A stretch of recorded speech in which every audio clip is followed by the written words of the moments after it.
Zelensky తగ్గడు, Putin ఆగడు. ఎవరో ఒకరు తగ్గితే యుద్ధం తీవ్రత తగ్గుతుందని ప్రపంచం భావిస్తోంది. కానీ గత వారం రోజులుగా జరుగుతున్న పరిణామాలు చూస్తుంటే పరిస్థితి మరింతగా దిగజారేలా కనిపిస్తోంది. మరోసారి భారీ మిసైళ్ల ప్రయోగానికి రష్యా సిద్ధమవుతోంది. ఈ విషయాన్ని పుతినే స్వయంగా ప్రకటించారు. ఉక్రెయిన్పై మిసైల్ ప్రయోగానికి తమ బలగాలు సిద్ధంగా ఉన్నాయని ఆయన అన్నారు.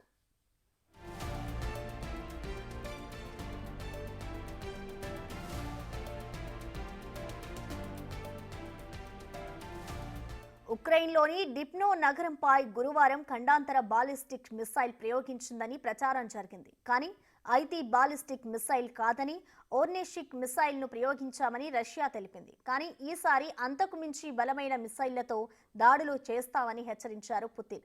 డిఫెన్స్ మంత్రిత్వ శాఖ అధికారులు, ఆయుధ తయారీదారులతో పుతిన్ సమావేశమై వారిని అభినందించారు. మరిన్ని మిసైళ్లు ప్రయోగించడానికి సిద్ధంగా ఉండాలని దిశానిర్దేశం చేశారు.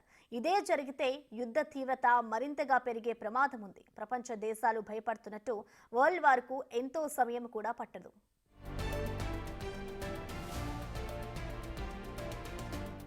అమెరికా అధ్యక్షుడు జో బైడెన్ తీసుకుంటున్న నిర్ణయాలే యుద్ధ తీవ్రతకు కారణమవుతున్నాయి. అమెరికా సరఫరా చేసిన ATACMS క్షిపణులను రష్యా భూభాగాలపై ప్రయోగించినందుకు బైడెన్ ఉక్రెయిన్కు గ్రీన్ సిగ్నల్ ఇచ్చారు. దీంతో ఉక్రెయిన్ వెనక ముందు ఆలోచించకుండా వాటిని ప్రయోగించింది.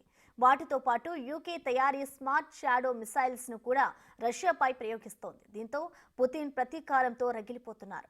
ఉక్రెయిన్ ఇలాగే దూకుడు ప్రదర్శిస్తే మరిన్ని క్షిపణుల ప్రయోగానికి వెనకాడబోమని హెచ్చరికలు జారీ చేశారు.